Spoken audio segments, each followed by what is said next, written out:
respect the words spoken by my daughter. 100% I respect. But എന്ത് പറഞ്ഞാലും എൻ്റെ ചോര തന്നെയാണ്. സോ അതിനെക്കുറിച്ച് തർക്കിക്കാനോ അതിനെക്കുറിച്ച് 4 പേര് സംസാരിക്കാനോ നിൽക്കരുത്. എൻ്റെ ചോര, മൈ ഡോട്ടർ. ഞാൻ മാറി നിൽക്കുന്ന പറഞ്ഞത്. ഞാൻ മാറി നിൽക്കുന്ന സമയത്ത് എല്ലാവരും വന്ന് അഭിപ്രായം പറയുന്നത് വി ഹാവ് ടു റെസ്പെക്ട്. அந்த വീഡിയോയിൽ എന്താ പറഞ്ഞിരിക്കുന്നത്? Yes, I fought four 10 years. 10 വർഷം ഞാൻ ഫൈറ്റ് ചെയ്തു. ഞാൻ സ്നേഹിക്കുന്ന, ആത്മാർത്ഥമായിട്ട് സ്നേഹിക്കുന്ന ഒരു കാര്യത്തിന് വേണ്ടി എല്ലാ മാർഗവും നോക്കിയതാണ്. എന്നെ കൊണ്ട് ചെയ്യാൻ പറ്റുന്ന എല്ലാ മാർഗവും ഞാൻ നോക്കിയതാണ്. സോഷ്യൽ മീഡിയ മാത്രമല്ല, because I love truly. But ഒരു സിറ്റുവേഷനിൽ അവർ തന്നെ അത് ഹർട്ടാവണമെന്ന് പറയുമ്പോൾ we have to respect the words. പറഞ്ഞ വാക്കായിരിക്കും. ഇത് പറഞ്ഞു കഴിഞ്ഞിട്ട് ഇപ്പോൾ 3 ദിവസമായിട്ട് ആരാണ് ക്യാമ്പയിനിങ് നടത്തുന്നത്? സത്യമായിട്ട് എന്നെ വിളിച്ച ഒരു മീഡിയക്കും ഇന്റർവ്യൂ ഇല്ലെന്നും പറഞ്ഞു. ഞാൻ കൊടുക്കില്ല. ഇതിനെക്കുറിച്ച് ആരെ ഇനി ചോദിച്ചാലും ഞാൻ ആൾ തുറന്ന് ഒന്നും സംസാരിക്കില്ല. ബട്ട് ആരിനെ അറിയാത്ത ആളുകൾ കുറേ പേര് വന്നിട്ട് ഈ ടോപ്പിക് എടുത്ത് വീഡിയോ ഇട്ട് ഒക്കെ സംസാരിക്കുന്നത് ജസ്റ്റ് ഫോർ ദാറ്റ് പബ്ലിസിറ്റി. അവരെല്ലാവരും അവരുടെ കുടുംബത്തെ നോക്കട്ടെ. ഒരു ബോക്സിംഗ് മാച്ച് നടക്കുന്നുണ്ട്. ആ മാച്ച് ഫൈറ്റ് ചെയ്തു ഫോർ മൈ ലവ്. അത് ഞാൻ കളി നിർത്തി. I stopped. ഞാൻ എൻ്റെ ഗ്ലൗസ് ഊരി കൊടുത്ത് ഞാൻ ഇറങ്ങിപ്പോയി. പോയ ശേഷം അറേനയിൽ വന്നിട്ട് ഞാൻ ഇത് ചെയ്യും അത് ചെയ്യും പറഞ്ഞാൽ എന്താ? ഞാൻ പോയി. Already I am gone. Don't worry, എല്ലാം നന്മയ്ക്ക്. ഞാൻ മടങ്ങുവാണ്.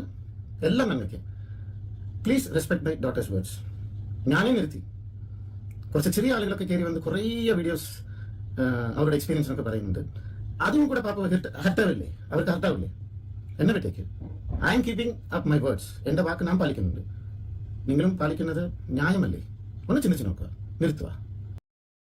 അമൃത എഴുതിയിരിക്കുന്നത് ഇങ്ങനെയാണ്: ഞങ്ങൾക്ക് വേണ്ടി ചോദിക്കാനും പറയാനും ആരുമില്ലെന്ന ധൈര്യം ശക്തരെ കൂടുതൽ ശക്തരാക്കിയിരിക്കുകയാണ് ചെയ്തത്.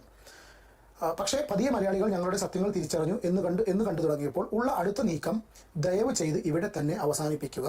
ഇന്നലെ പറഞ്ഞിട്ടുള്ള വീഡിയോനുള്ള മറുപടി കേട്ടോ. 14 വർഷത്തെ എൻ്റെ നിശബ്ദതയെ ചൂഷണം ചെയ്തുകൊണ്ട് എനിക്കെതിരെ ഉണ്ടായ രൂക്ഷവും അടിസ്ഥാനരഹിതവുമായ ആരോപണങ്ങളോട് ഞാൻ മൗനം പാലിച്ചതിനാൽ എനിക്കും എൻ്റെ കുടുംബത്തിനും ഉണ്ടായ നഷ്ടം ചെറുതല്ല. കോടതിയെയും നിയമത്തെയും ബഹുമാനിച്ചുകൊണ്ട് ഞാൻ മിണ്ടാതിരുന്നത് എൻ്റെ മടിയിൽ കനമുള്ളത് കൊണ്ടുമല്ല.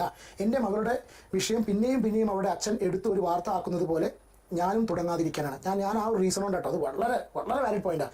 ആ കുട്ടിയുടെ സിറ്റുവേഷൻ വിചാരിച്ചിട്ടാണ് പിന്നെ അതിൻ്റെ മേലെ സംസാരം വേണ്ടെന്ന് വിചാരിച്ചിരുന്നത്.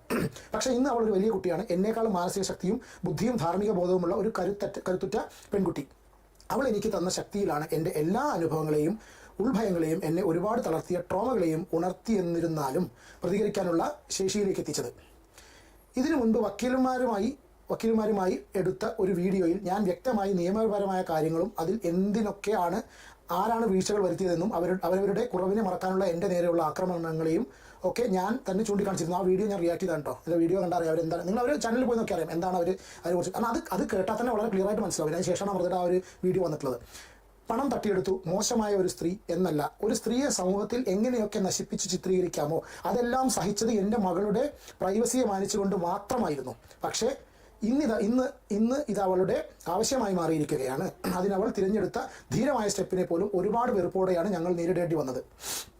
ഞാൻ ഈ വിഷയത്തിൽ ഒരൊറ്റ പ്രാവശ്യം മാത്രമേ പ്രതികരിച്ചുള്ളൂ. ഞാൻ അനുഭവിച്ചതിൻ്റെ ഒരു തരി മാത്രമാണ് നിങ്ങളിലേക്ക് എനിക്ക് എത്തിക്കുവാൻ സാധിച്ചത്. അതും ഞാൻ ചെയ്യില്ലായിരുന്നു. ഒരുപക്ഷെ വർഷങ്ങളോളം എന്നെ ഉപദ്രവിച്ചില്ലായിരുന്നുവെങ്കിൽ. പക്ഷേ എനിക്കും ജീവിക്കണം എന്നുള്ള കൊതി കൊണ്ടും എൻ്റെ മകളുടെ മാനസികാവസ്ഥയെ ഓൺലൈനിലൂടെയും അല്ലാതെയും ഒക്കെ നടത്തിയിട്ടുള്ള ഗുണ്ടായുസത്തിനും ഉള്ള ഒരു കളിക്കളം ആക്കരുതെന്ന ഒരു ദൃഢനിശ്ചയത്തിനും അന്ത്യമായാണ് ഞാൻ അതുപോലും ചെയ്തു പോയത്. എന്നിട്ടും ഇപ്പോൾ സത്യങ്ങൾക്ക് മേലെ സത്യങ്ങൾ പുറത്തു വരാൻ തുടങ്ങിയപ്പോൾ അതും ദൃക്സാക്ഷികളും തെളിവുകളും നേരിട്ട് കണ്ടവരുമൊക്കെ വലുപ്പച്ചെറുപ്പമില്ലാതെ സത്യത്തിന് വേണ്ടിയും എൻ്റെ കുടുംബത്തിന് വേണ്ടിയും സംസാരിക്കാൻ തുടങ്ങിയപ്പോൾ സ്വന്തം മുഖംമൂടി സംരക്ഷിക്കാൻ പുതിയ കള്ളത്തരങ്ങളിലേക്ക് വ്യതിചലിച്ചു വിടാനുള്ള ശ്രമം ദയവ് ചെയ്ത് അവസാനിപ്പിക്കുക. അതിന് ചുക്കാൻ പിടിച്ചുകൊണ്ട് ഓരോ പാവം ബ്ലോഗർമാരെയും കൊണ്ട് അറിയാതെ മാനിപ്പുലേറ്റഡ് ആകുമ്പോൾ, ബ്ലോഗർമാരും സത്യങ്ങൾ അറിയാതെ മാനിപ്പുലേറ്റഡ് ആകുമ്പോൾ മഞ്ഞപ്പത്രങ്ങൾ ഞങ്ങളെ വീണ്ടും വേട്ടയാടാൻ തുടങ്ങുമ്പോൾ സത്യങ്ങളെ മറപ്പിക്കാനുള്ള ശ്രമങ്ങൾ വീണ്ടും വിജയിക്കുകയാണ്. എനിക്ക് ആരെയും വേട്ടയാടാൻ ആഗ്രഹമില്ല. ഞാൻ അത് മുൻപും പിൻപും ചെയ്തിട്ടുമില്ല. ഞാൻ കഴിഞ്ഞ വട്ടം പറഞ്ഞതുപോലെ ഇതിനെ ശക്തമായ നിയമ നടപടികളിലൂടെ നേരിടാനാണ് എൻ്റെ തീരുമാനം. അതിനിടയിൽ കൂടുതൽ കണ്ണിൽ പൊടിയിടലും എൻ്റെ PR വർക്കും എന്ന് പറഞ്ഞുള്ള പ്രസ്താവനകൾ ദയവ് ചെയ്ത് പറഞ്ഞു വരത്താതിരിക്കുക. ഞാൻ വ്യക്തമായി പറയുന്നു, ഞാൻ ഒരു PR വർക്കും ചെയ്തിട്ടില്ല, ഇനി ചെയ്യുകയുമില്ല. അതിനുവേണ്ടി ചിലവാക്കാനുള്ള കോടികളും ലക്ഷങ്ങളും എൻ്റെ കയ്യിലില്ല. ഞാനിപ്പോൾ മിണ്ടാതെയായി ഞാൻ എന്തോ കളി അവസാനിപ്പിച്ചു എന്ന് പറയുമ്പോൾ ഇത്രയും കാലം താൻ ഏകപക്ഷമായി ഒരു ഗുസ്തിയിൽ ഏർപ്പെട്ടിരുന്നു എന്ന് സ്വമേധയാൽ അംഗീകരിക്കുകയും ആണ് ചെയ്തത്. എന്നാൽ ഞാൻ ആകെ പ്രതികരിച്ച് ഒരിക്കൽ മാത്രം. അതിനെയും PR എന്നൊക്കെ പറഞ്ഞ് ദയവ് ചെയ്ത് ആളുകളെ തെറ്റിദ്ധരിപ്പിക്കാൻ നോക്കണ്ട. വിലക്ക് വാങ്ങാൻ എന്നും എല്ലാവരെയും പറ്റില്ല. ഞങ്ങളുടെ മനസ്സിൽ സത്യമെന്ന് ബോധ്യപ്പെട്ട ഒരു കാര്യത്തെ അടിസ്ഥാനരഹിതമായ രീതികളിൽ തിരിഞ്ഞു ചിന്തിക്കാനുള്ള ഒരു ഇടം കൊടുക്കാതിരിക്കുക. എൻ്റെയും എൻ്റെ മകളുടെയും എൻ്റെ കുടുംബത്തിനെയും നിവൃത്തികേടിനെ ചൂഷണം ചെയ്ത് മർമ്മത്തിൽ കുത്തുന്ന പ്രസ്താവനകളെ കണ്ണും പൂട്ടി വിശ്വസിച്ച് സത്യത്തിലേക്കുള്ള പാതയെ വഴി തെറ്റിച്ച് വിടാതിരിക്കുക. എൻ്റെ പ്രിയപ്പെട്ട നാട്ടുകാരോടുള്ള അഭ്യർത്ഥന എന്ന് പറഞ്ഞിട്ടാണ് ഈ ഒരു പോസ്റ്റ് അമൃത സുരേഷ് ഷെയർ ചെയ്തിരിക്കുന്നത് കേട്ടോ.